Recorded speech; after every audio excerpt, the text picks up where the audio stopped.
Hello, everyone. I am Beth Moore, mom of two and a motherhood mentor. And I'm here today with a good friend, Elizabeth April. And I would love for her to introduce herself and share how we met. Yeah, we're working with one mic right now, so just that's the vibe. Yeah, roll with it. So we're both named Elizabeth, which is amazing. Yeah. And we used to be neighbors, and you're just about to move, which is really sad, but also Yeah. really beautiful that we get to do this. Yeah. And we had just moved into the neighborhood, and I had like all my car doors open Yeah. and I was like cleaning out my car and I had my music blasting, probably some like Blasting. EDM. Yeah. Yeah. And then I know you were either I was pregnant. pregnant. Okay. I was Yes. pretty pregnant. And you were right across the street. So you Yeah. waddled over and I was so nervous, especially coming from LA. I'm Yeah. like, oh man, I'm getting in trouble. Like the music's too loud. Like I really thought like, I'm so sorry for disturbing you. But you were like, hi. Hi, friendly neighbor. Who are you? What's going on? And like Yeah. honestly, just the most amount of loving vibes that you brought. And yeah, and we were like, we want to get pregnant too. And then we learned that you had Yes. an at-home birth, which was Yeah. so incredible because I'm like, I want to have an at-home birth. And how many moms do you meet that have had at-home Right. births? So Right. that was inspiring to me to just even hear about that. Mhm. That that's what you were planning, and then that's Yeah. what we were planning. And I think we went away that summer and we came back. You had a newborn, Yeah. I was pregnant. Yes. And then we started going on walks together every day with your newborn Yes. and me waddling along. And Oh, that was what, 2 years ago? yeah. About two Yeah. years She ago. was born in like August of 2022. So it was like around October and you came back. Yeah. I remember too, like, so that was my second baby. And I remember being like really shocked and blown away and in awe that for your first baby, you're like, we're just going to go for home birth. I still remember, and I still to this day, that was like, I was just afraid of birth. I openly talk about this. So, like, never thought I'd be a mom. By the way, y'all, we're going to talk about motherhood. So that's the purpose of this conversation today. We're going to unpack and unmask our mothering journeys and like just spread awareness on like the real lives and real experiences of other moms. So, in effort to help you feel less alone, more connected to yourself, and kind of like take down those walls that women have with each other around like judgment or like she's better than me or she has it easier. And like we all have some shit going on. Like motherhood doesn't need to be a place where we show up perfectly. What if it's a place that we're allowed to be real in our mess? And then that's part of the point of it all. And like one of the best gifts we can give ourselves. So I love talking about motherhood, hearing women's true vulnerable stories because we don't need more women that act like they have it all together. No one really does. Let's be real. And so today, like just as a little aside, we're going to be talking about like the real of our motherhood journeys and just things that we've learned and that we hope for each other and messages to moms. Like that's kind of the vibe here. So keep listening, keep hanging around if you want to hear more. But I never thought I would be a mother. Like I never had that natural instinct of like, I have baby names saved and I'm like a nurturing person. Like, not at all. I was terrified of taking care of little humans. I felt like such a big responsibility. And my pregnancy came unexpectedly. But I tell my son this still. He was the greatest catalyst of change in my life. Like, him coming to me, I feel like was so divine. And he became, I was going through a faith deconstruction at the time about to actually he catapulted all of these major like reckonings in my life and made me question things and I'm sure some of you listening can relate to that like parenthood pregnancy it makes you question how you're living and if something's not in alignment you're going to start to like feel that and want to shift it so when I got pregnant the interesting part and where I'll wrap up and I want to hear your journey with like why you chose home birth too was my first baby. I never thought I'd breastfeed. I never thought I would, have a baby, let alone, but I was like, I'm going to go all in, like natural birth. We're going to breastfeed this baby. I'm going for it. Like I'm a Taurus sun and I'm like stubborn. And I'd heard enough women talk about like their natural birth experiences. And I was so intrigued. And it became this thing where like having a baby and the not the traditional way, because traditional is home birth. Like the modern way of a hospital actually freaked me out more than having the baby this other way. And the rooms were beautiful. I did a birthing center. Um, but it's just so funny how I went from like, I don't want to be a mom to like, let's go all in, attachment parenting, baby wearing, breastfeeding, natural birth. And it was an intense experience. I won't get into those details. But then for my second, I did choose to bring her consciously into the world. And that's when I met you and I chose home birth. But I was still like, how do you like go all in? Like it just seems like such a courageous choice. But tell us about your entry into motherhood. I would love to hear like if you always thought you'd be a mom and like your decision to have home birth. Yeah. Yeah, so I'm very similar to you. Motherhood was never really a top priority. It was always mission, mission, mission. What can I do for the planet? What am I here to do for everyone? And there was many, many years where not only did I discount just motherhood in general, but I discounted my own family, not because I didn't like them or love them or care about them, but because in my very masculine, logical mind, it was, well, why would I spend time and energy on 5 people when I could spend time and energy on potentially 500 or 5,000 or 5 million people, right? So logically, it's like, why would I waste my time with my family when there are so many people who need help? And that's the way I thought for a long time. And, surprise, surprise, my romantic relationships, my friendships, my family dynamics all suffered because I would never put any emphasis on valuing that, the human condition, right? And so that was my stance. And even up until my last romantic relationship before I met my wife, and I've always been in male relationships. I've always been in straight relationships until I met my wife. And then I was like, okay, I guess regardless of gender, like I love this human, right? Which is so beautiful. And up until then, I still was like, I'm good without kids. Like I'm good just with mission work. I'm good just traveling the world or kind of going wherever I'm led. But then when I met my wife, and she is so incredibly nurturing, despite her also having divine masculine and feminine. And immediately I was like, okay, we're meant to have kids together, which is bizarre. Once again, 2 women, right? Like, I just wouldn't think of it. But you felt it? But I felt it. And I will say that there was a little hint of children when I was 18. And that's when I was really removed and separated from just the human stuff. And I was in a deep state of meditation, and I was like, okay, mission, mission, mission. And what came through was this little boy. And this little boy said, like, hi, Mom, like, my name's Bodhi. And I need to come through or whatever. And I'm like, what? Like, okay, no, like, mission. What's my mission? Like, give me more information about why I'm here. Like, I didn't ask for you. And so that's sort of also always been in my mind of, if I do have a child and he does end up being a boy, his name is Bodhi. Like, he gave me his name, and that felt really divine. And I know that Bodhi and I have worked our mission stuff in many other lifetimes as well. So there is that deep sort of soul connection. And it just took the right partner to sort of bring him through. And then I guess as far as like doing it the natural way, very similar to you, the thought of having a child in a hospital is like my worst case scenario. Like I imagine the hospital as like a prison. Like don't send me to prison where I can't drink water and I can't eat food and I have fluorescent lights beaming down on me. And then I'm told when to push, how to push. And then the interventions alone just scare the shit out of me. So, and that was long before I ever looked into just birth in general. I just knew that I'm a Cancer. I need a water birth. Like I need to be in water.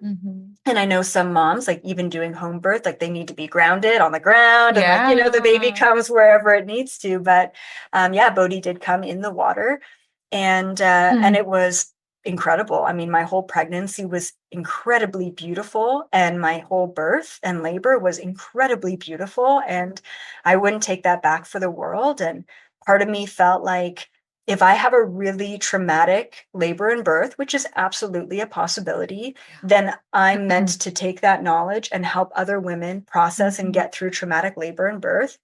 If I have a really beautiful birth and labor, then I'm meant to teach women how to manifest that, because I took a lot of time doing the raspberry tea and the dates and all of the things physically and the stretching and all of that. But then also like the mental manifestation. And I know you had affirmations, I think, too. Oh, yeah. All over the wall. Yep, Did a lot of prep. I put all my affirmations on the wall as well, and spoke to him. And I said, okay, Bodhi, like, we've got this. We're in this together. And what's really wild is his heart rate never went over like 150. Like, he was cool, calm, and collected the entire labor experience. And it's because I even asked him a couple weeks before, I'm like, can you get into position? Like, this is exactly where you need to be. I don't want that labor, you know, and he did. Right. And I think so many moms like miss the fact that your child is already conscious in the womb and they are listening. And so there is a bond that's created during that time. Right. So, yeah. And then, you know, I'm also open, like, we are planning baby number 2, which a lot of people don't know, but yes, we do want 2. And then that would be it. Like, 2 is perfect. But yeah, and I have a weird feeling that I think pregnancy might be more difficult. I think labor might be more difficult despite all of the preparation, just to have that different experience. Obviously, if it's beautiful, fantastic. If it's difficult, like, I'm here for it. I'll apply my tools. But yeah, so it'll be interesting to go through number 2. I mean, I guess for you, like, were there any, other than just sort of the location that you had your child, but, you know, pregnancy, labor, birth, 1 versus 2, give me some good news, because I know that I have heard that birth number 2 and beyond, it does get easier because you know your body more and you know what it's supposed to feel like, essentially. Totally. Yeah. I mean, oftentimes the second birth, I mean, I don't have the statistics and everything, but like, look it up on Google. Or if you're a mom of multiples, like, it does go quicker. It can. I think so often, especially for me, I live in my head so much. And for birth, it's a time where it's not the time to live in your head. It's a time to like really tap into your body, breathe with it. And so the second time around, it was way more fast and furious. That's how what I call our birth. Like, Fast and Furious movie was my birth. It was like 9 hours with my son from start to finish. And then like 3 with Aria. My midwife barely walked in before she was born. Maybe 20 minutes before, which is great. I was afraid the birth team wouldn't make it. We just had a feeling. But it was one of those things where I could tell myself, it's okay. Like, you've done this before, you can do it again. Where the first time, it was just like the great unknown. And that's scary for like a control freak like myself when it comes to something as physically intense and painful. I know people have orgasmic, pain-free births. That was just not my experience. Like, it's freaking intense. But I was able to like ride those waves so much better with my second. And I love that I set the space the way I wanted it. I will say, and I don't know if we're going to have a third baby, but I think part of what kept me a little bit in my head with the second was because it was my first home birth. And so there was still this fear of the unknown. Like, will it be okay in this space? And I think ultimately with any birth, there always is unknown and possibilities, but I wanted to like prove to myself that I could do it with the first naturally. And the second time I was like, can I not just do it naturally, but can I do it at home without a transfer? It's a ride. And I think something that I was thinking about when you were talking about preparing, like what I heard was almost a surrender. Like, you did everything in your control to prepare, which I think is beautiful. Some people walk through pregnancy like whatever happens, happens. And they don't know that there are some pieces of like connecting with your child and like letting it be a spiritual experience that is an opportunity for you. There's so much you can learn through pregnancy to help prepare you for birth, about yourself and about your child. And yeah, I just heard this piece of surrender though. Like, you trusted and believed that it would be good, but you were also open to like what would happen and knew that it could be here for your greater good. Not this victim of like, I don't know, the way you were going to see it was through a positive light to help others, still connecting that mission, you know? I'm curious about this. This came up and I talked about it at a mom's group I had the other night. So I was raised very religious, and I know you were raised Catholic too, right? Yep. So, and I danced for 20 years. So I danced competitively and in college and studio, and that's just like kind of a cutthroat environment. If you were in that world, you would understand.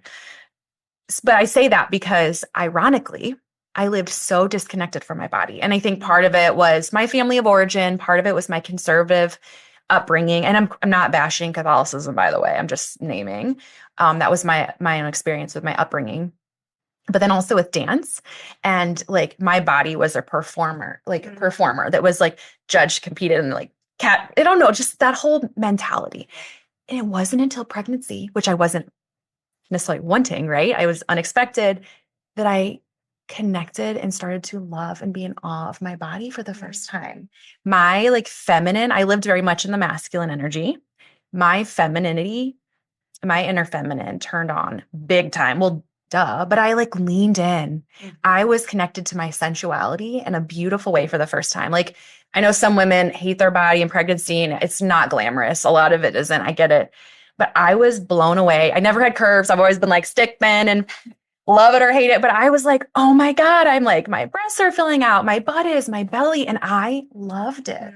And I felt so beautiful. And it was actually like this grief period that I hit when I got pregnant. Of like, I've never paid attention to her. And I started noticing like that you can pay attention to your cyclical nature as a woman. Yeah. And that our bodies are connected to nature and to the moon. And even though I wasn't cycling because I was pregnant, I vowed to never forget that. And once I weaned and got my cycle back, I welcomed it. And it opened and like had this, it was almost like an awakening to my feminine nature through pregnancy unexpectedly. So I would love to hear if you had any thoughts on that from your own experience. Yeah, absolutely. So it was it was a year exactly because I started therapy. It was 2021, got pregnant in 2022, gave birth in 23. But there was just this full circle moment when I found out I was pregnant. I'm like, it's almost been an exact year of therapy. And it was the first time in my life where I willingly took therapy. And my intention was, I want to heal my trauma, my ancestral trauma, my childhood trauma before bringing a child into this world. So, and then it was pretty much a year, many, many breakthroughs within that year, and then getting pregnant. And then it was really during that pregnancy journey where I did step into that feminine. And I know that there's this whole like maiden to motherhood, like the transition. And that was, I think for me, just the vulnerability. And because I am like just a littler person in general, like 5'0", I've never had an issue like fitting into clothes. So that was also like, just a realization. And it was beautiful because in that moment I was like, okay, like there's nothing I can do to work off, to get my body back. Like I'm pregnant, love it, honor it. And I did. And I think that was also an initiation for me too, like a human thing of, I'm going to get old one day, right? Like, you know what I mean? Like you got to love all the aspects, all the layers, all the phases that your body goes through. And that was really profound and important for me. And then I think after there was a bit of a switch with the divine feminine, divine masculine. And I actually battle, like Bodhi's a year and a half. So I battle with this to this day. Maybe you have device. So I do have masculine, I do have feminine, logical, and inflow. And so I love the inflow, especially with the empathic, connecting to your children, feeling what they're feeling, sometimes almost too much. There is so much extra anxiety that comes with having children of, are they okay? Are they fed enough? Did he get hurt? Am I teaching him enough? Is he progressing? Is he making friends? Is he sharing enough? Like, and I just, and so does that fit into the masculine bucket of being so logical and analytical and wanting things to be perfect and controlled? Or does that fit into the feminine bucket of, I'm so fucking anxious because I feel what he's feeling. And if he's not going through a good time because he's teething, then I'm not having a good time because he's not having a good time. If he's not sleeping, I'm not sleeping.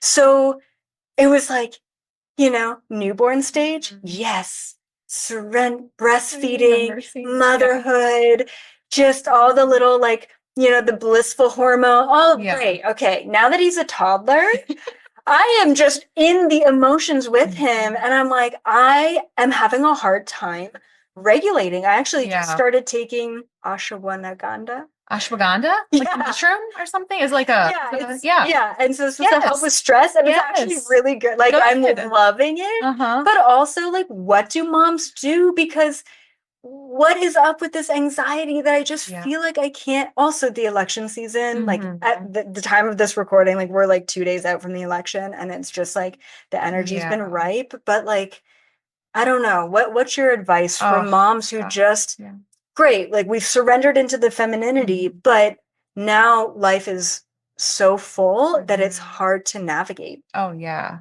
Oh, I empathize with what you shared so much. And I know so many moms will like be like, yes, whether they're 20 years down the road or currently in it or pregnant. And they're like, oh yeah, I've heard these stories. Let's talk. Like, I mean, there's so much that can be said about what you shared. I think first and foremost, one of the things I just wanted to name is I've had anxiety since like my early 20s. That's when I identified it hit. Like I don't remember feeling it before. Maybe when I would go on for a dance competition, I'd feel anxious, but like that's when I remember it kind of started. But I will say, once I got pregnant and became a mom, it like skyrocketed. And I don't know that it's like, I'm riding the waves, but it's been elevated since. Yeah. And I think adding caring for another being in and of itself is a huge responsibility. And I maybe speaking for you, but I see it as a really sacred responsibility. I don't take it lightly that I'm bringing up a future generation, knowing that I have all my own baggage, that I did some reparenting work once I got pregnant, because as I told you guys, I didn't plan on being a mom. So I was like, got 9 months to like go deep, kind of like what you did. You got the therapist and you're like, I'm going to do this. And I think that that's so beautiful. And I really recommend it if you're a person listening that's like, I think I'd like to be a parent someday. Like as much as possible, clear out some of that stuff before your child's going to bring stuff up. It's all going to be okay and part of your journey. But as much inner work as you can do before having a baby to prepare your heart and your mind. Totally recommend. But yeah, the entrance into motherhood is so new. We've never done this before, maybe in past lives, but like in this lifetime, I've never mothered that child. And it's so new and unpredictable. And I find a lot of like peace from what's known. And my specific temperament, I'm a highly sensitive person. I'm neurodivergent. And so change and unpredictability is very like nerve-wracking for me. And my child was unpredictable. I didn't know his patterns and it just. So I think in and of itself, motherhood can produce anxiety because of the unknown.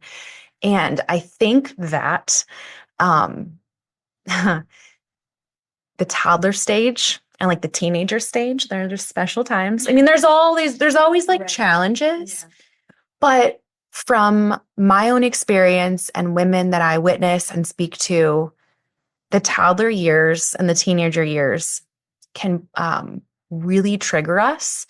And they are the best opportunities for us to turn inwards, because I view our children as coming to us for a reason and for our soul's evolution in this lifetime. So if it's really challenging you, it's an opportunity to turn inwards and to grow. And it's like, thank you, this shitstorm of what's happened, this unpredictability, like, what can I learn from you? But I mean, riding the waves of motherhood are not easy. I'm going to name that like in general. It's just a challenge. And I have so much love and empathy for moms as parents in general. We're figuring it out. We're dealing with our own stuff. We're trying to be there when our child screams because they wanted 4 blueberries and you gave them 6 blueberries. And you're just like, like, have you been there? We're like, this doesn't even make sense. And in those older years too, where your kid has a meltdown and you're like, I don't even know what to do about it. What's like is there a certain like theme that you notice with Bodhi? Like something that in general, like is more challenging for you? Yeah, I mean, More challenging. I would say just because they don't have that prefrontal cortex totally developed. And I think men in general is like 25 or Yeah. something or 21. But yeah, it's the logical, right? And I think some of that is so beautiful Mhm. because he takes me out of my logic and it's like, oh, okay, cool. Like we don't have to put all of the balls in the basket. Like we can throw them all around and like it Mhm. doesn't have to be, or like he puts half the balls in the basket and then dumps it out again. It's like, well, we weren't done the task. And it's like there was no task, Mhm. right? So I think in so many ways he's helping me unlearn Yeah. that amount of logic, which is really beautiful.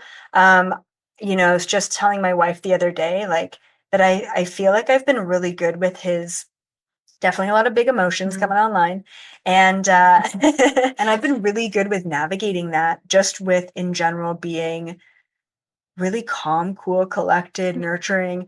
I think with baby number two, it would be much more difficult because not Yeah. only are you trying to navigate a big emotion that makes absolutely no sense just coming online, Mhm. and then all of a sudden you have another child begging or wanting or knocking something over at the Mhm. same time, and I know it's gonna be more difficult to find the space and the capacity, especially if you're tired and you're hungry and you've got that sort of Oh, yeah. where are you at with your baseline. And Yeah. one of the things that I recommend often just with parenting is, and actually not even just parenting but in general as a human, Mhm.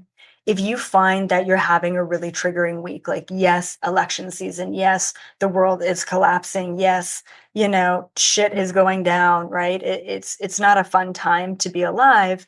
But we have to look at our basic needs, right? Have you Mhm. slept? Have you eaten? Like, where are you at? Astrology is Absolutely. crazy, but also like, have you just taken care of your essential needs? Yeah. And if not, like, especially if it's a sleeping thing, like I didn't get any sleep last night because I have a newborn or whatever the case may be, or I don't have support at home or Mhm. whatnot, then if it's something like that, we can't just resolve that in the moment. Like Yeah. a lot of us can't just be like, okay, well, I'm going to go take a nap then, and the kids are just going to Mhm. rule the house. But be more compassionate on yourself. If you're like, oh, wow, I haven't eaten in 6 hours. Okay, well, I should probably eat something. And then immediately you feel better. So it's like, where am I at with my baseline? Mhm. How can I best support myself in this moment?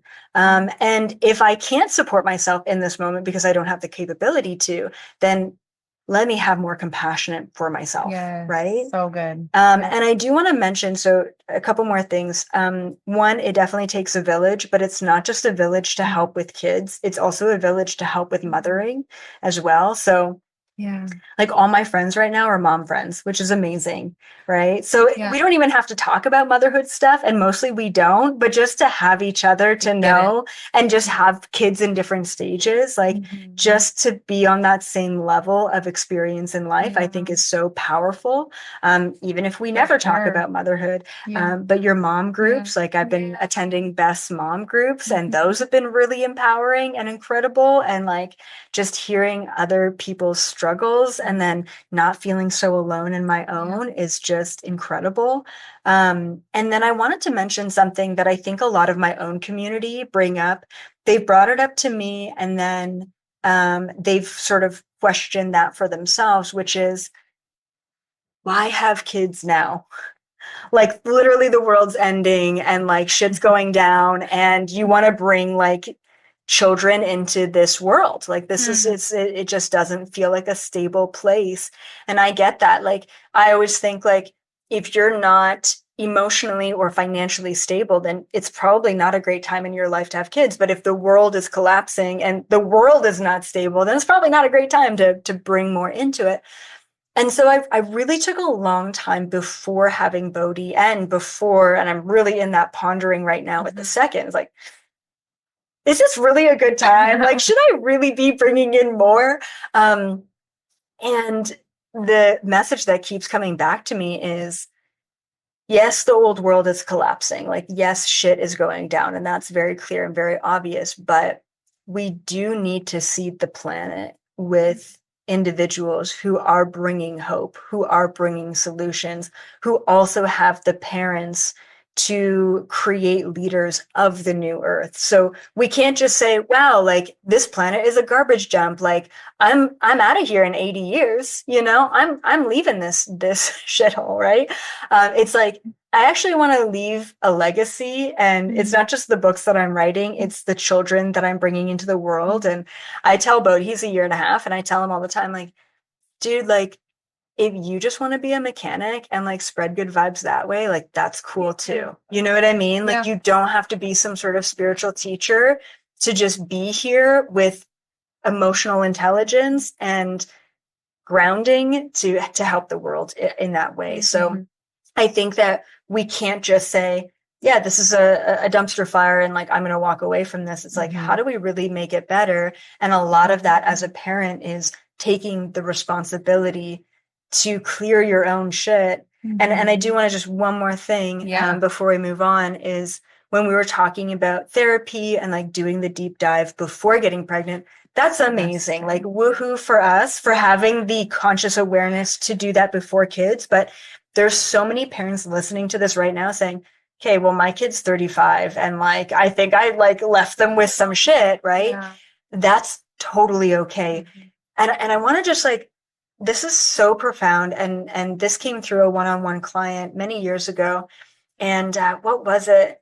I'm pretty sure it was them having some sort of big breakthrough and trauma healing, and their parent who had crossed over to the other side, so who wasn't here anymore, got the healing from their child on earth doing the work. And in that way, we have to realize that, you know, time's an illusion. Everything happens simultaneously. At any point in your life, you can step into taking responsibility to clear any, whether it be ancestral, karmic, childhood trauma. And it not only goes forward in time to clear and help all of the future timelines, but it also goes back in time to help clear all of. So you can have children who are adults themselves, moved out. Maybe they have a little bit of trauma that you can very clearly see now that you're on that path. By you stepping in and clearing that yourself, you're healing them. And also to realize that contractually, they needed to take that on themselves for a reason as well, right? Wow. So I just wanted to also like clear that if anyone was feeling like I didn't do any of that work before having children and I'm worried that I left them with something. Well, and I'll add too that that's a, I like over the past couple of months, I had this epiphany because we've just got to drop this notion that there's a perfect way to parent and there's no perfect parent. Like our child doesn't need us to be perfect. The concept of the good enough mother, like look it up, the backstory of it. It's beautiful. Like look up the good enough parent. And that's really what our children need. But looking back, like I was the firstborn, very strong-willed and neurodivergent, though we didn't have, like my parents, we just didn't know. And so I presented some challenges for them. And I want to say this too, because it came back to what you were asking about Bodhi. You know, we can't meet our children where we're unwilling to meet ourselves. My parents really struggled with my big emotions, and I had colic and then just like always was really strong-willed and intense. And I have so much empathy and love because it's certainly not easy. Good God, if my child had colic and was super, well, I do have a strong-willed child. I was like, it would be challenging for me, but I've done my own inner work, right? And so it allows me to hold space a little bit better. But I'm just saying, like normalizing if our children's screaming for like 20 minutes or 2 hours, like our nervous system is supposed to feel that, and it's biologically normal. And it's also biologically normal for our toddlers and teenagers to have big emotions. That's actually developmentally beautiful. It actually means that things are going well, even though it sucks. But like I was saying, it's like an invitation to like see yourself and your child and like to be with them. Because so often we try to escape our lives and the things that are challenging. And what our children also are here to teach us is like, what if we were just with them in that storm? Like, I'm really like, maybe you have a baby, but you're like, this is really hard for me too. Like, I'm feeling like, you know, just talk to them, be with them, but just hold that beautiful space with them. What if like the struggles were an invitation to not escape it, but to be like, it's your spiritual practice too, your parenting.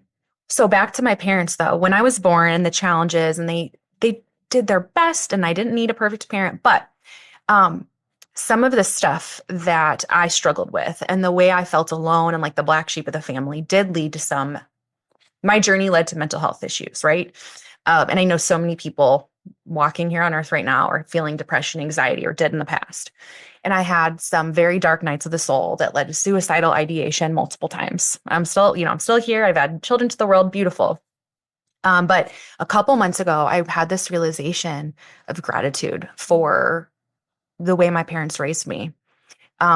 Because I felt so alone growing up. I never felt seen by them, and they weren't, and that's okay.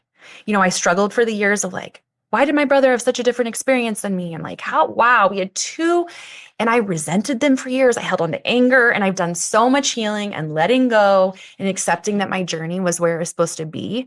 Because through it, part of my mission is to help people feel less alone and unconditionally loved with how they are right now in your fucking mess. Like, that is okay. And it was like something that I didn't feel like I had, that I feel so purely that I want to give others and people in my world. And if you're in my orbit or you've worked with me before, like, I love you.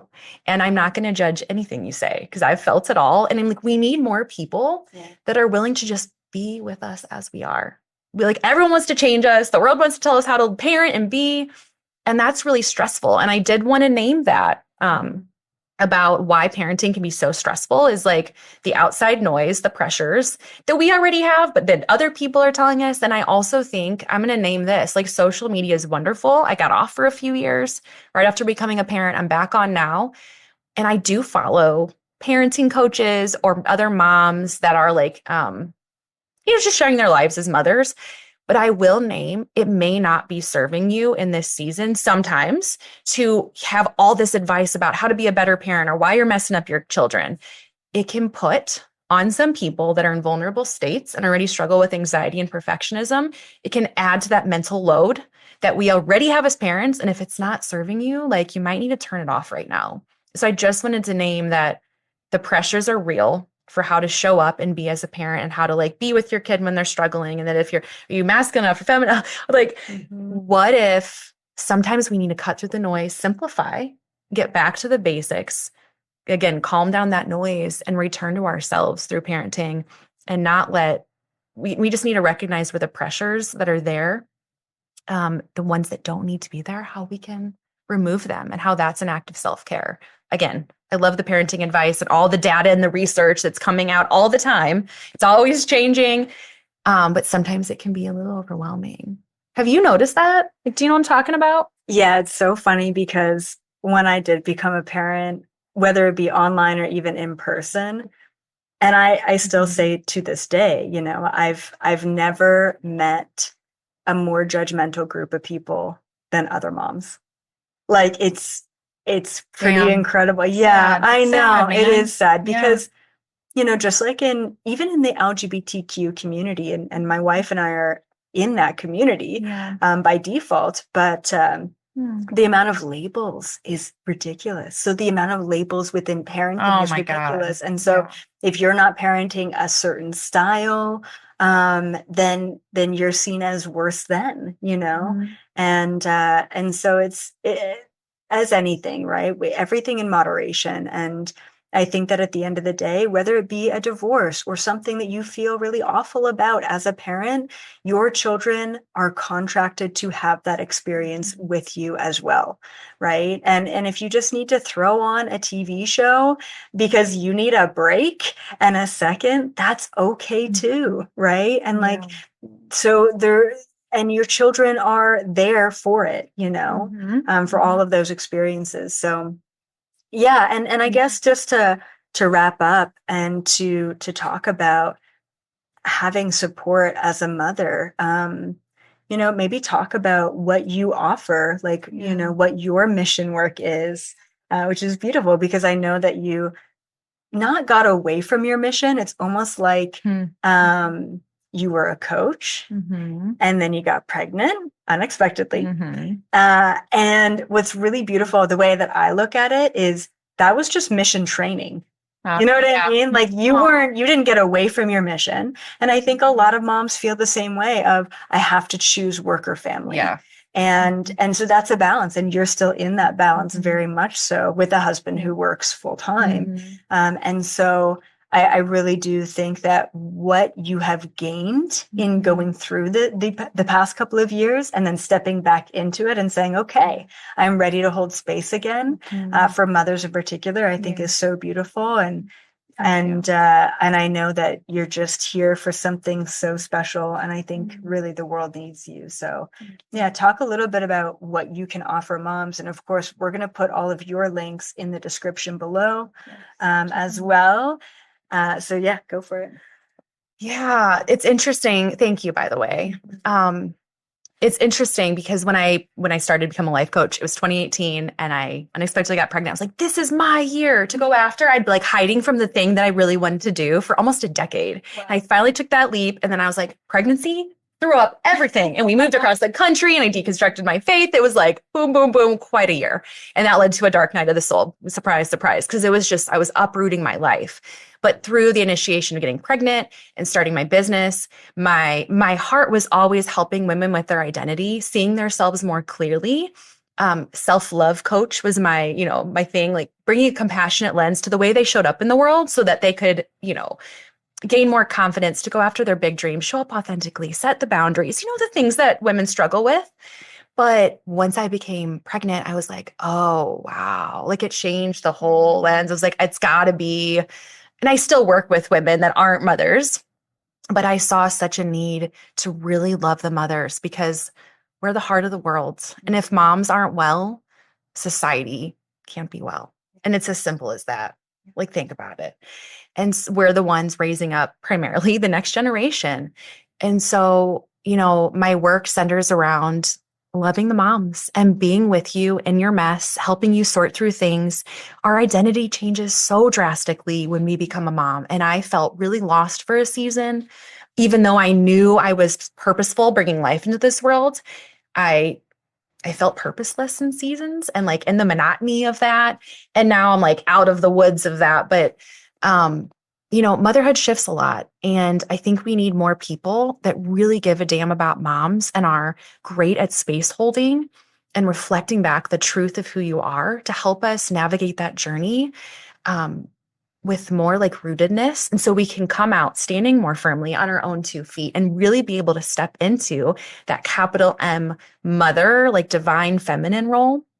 And it's really like the coaching work I do is an initiation, helping women walk into being the queen of their lives, because mothers, we set the tone. Our energy for how we show up in our homes is actually really palpable and powerful. And there's a responsibility in that. Like I can be crabby and exhausted and like show up and let that affect my family and they feel it. And I can still be crabby and exhausted, but say, I am actually the queen. It might sound wild if you're hearing this, like I am the queen. I hold the power to set the tone for my family.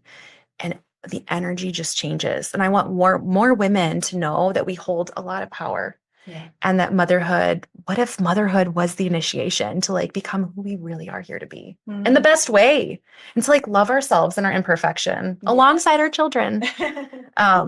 We don't need more moms who bash themselves. So I hold that support role through one-on-one sessions. And I have a group program that I'm running right now. We're going to relaunch it early 2025. It's called The Heart-Centered Mother. And I help moms in a group setting live more authentically and true, doing that inner mother work, seeing their child as the true teacher that they are, and like learning that their triggers aren't a way to be like, my kid's wrong or bad, or I'm wrong or bad, but like, let's reframe the way we're viewing all of it. Yeah. So we reclaim motherhood together. Yeah. And what I think is really cool, because you and I talk about this often, is how in the motherhood journey, we lose our identity, right? It's like motherhood is just so full on. It's 24 hours a day. Like you can't walk away from it. There's no like turning off the office lights and like going home. Like it's there. It's all the time. And so I think, it's like 5-10 years into being a mom. And then these moms are like, oh shit. Okay. Well, my kid's now in school. Oh, yeah. I have all this time, but what do I do with my time if I'm not with my child? Because that's who I am. And so there's an existential crisis that goes along with finding yourself after motherhood or even during motherhood, right? And so I think that that's really key. And I know for me spiritually, things like art and crystals and aliens, like those are all like my own things that doesn't have to do with motherhood, which is great that I have a strong identity outside of motherhood. But I can definitely see how it's an all-consuming role. Good so point. I think it's really incredible. And once again, the moms groups that you've held, it's just the ability that you have to hold space is incredible. And I think that moms need that more than ever. So please go check out Beth Moore, and all of her links once again in the description. And then of course, we're going to post this to Beth's podcast, which your podcast is called Unmasking Motherhood. Unmasking Motherhood. Yeah. Go subscribe. It's on all of the platforms. Just on YouTube. It's going to be on Spotify soon. Just on YouTube right now. And then, if you're new to me, fair warning, if you're a mom and you're like, oh yeah, you sound pretty cool. I don't usually talk about motherhood, so that's not really my thing. But if you're open-minded and you're down with like conspiracies and like questioning this reality and maybe a little flair of aliens, like definitely check out my channel. If that's not your thing, like no big deal. Probably don't go check it out because it might scare you a little bit. I just love that, like, when I met you, I had no idea. I just thought, well, like, what is normal? But I just thought you're like a normal, like, human. And like, that's not what our friendship's about. Like, go peek at her stuff. Maybe it's something new and there'll be a video there's other stuff not related to conspiracy theories, but like your community and what you talk about, it's about something bigger than that. Right. Yeah. And so it might be what you need. It might not be your jam. There's something for everyone, but I do know that you have such a pure soul. And like, sometimes if you see stuff online, let's just say in general, really quick, like, don't judge people by the first circumstance. Right. Like, don't write it off. Like, just keep an open mind in general, like with the political climate we're in. Like, if something rubs up against you, what if our new go-to is like, oh, this is a little uncomfortable for me. Let me just be with it. Let me keep an open heart. That alone could change a lot of America. At least that's where we live. But let's do it. I just want to say that for you. But that's not what I love about you. I just think you're an awesome human. This was fun. Yeah, it was fun. Thank you so much, Beth.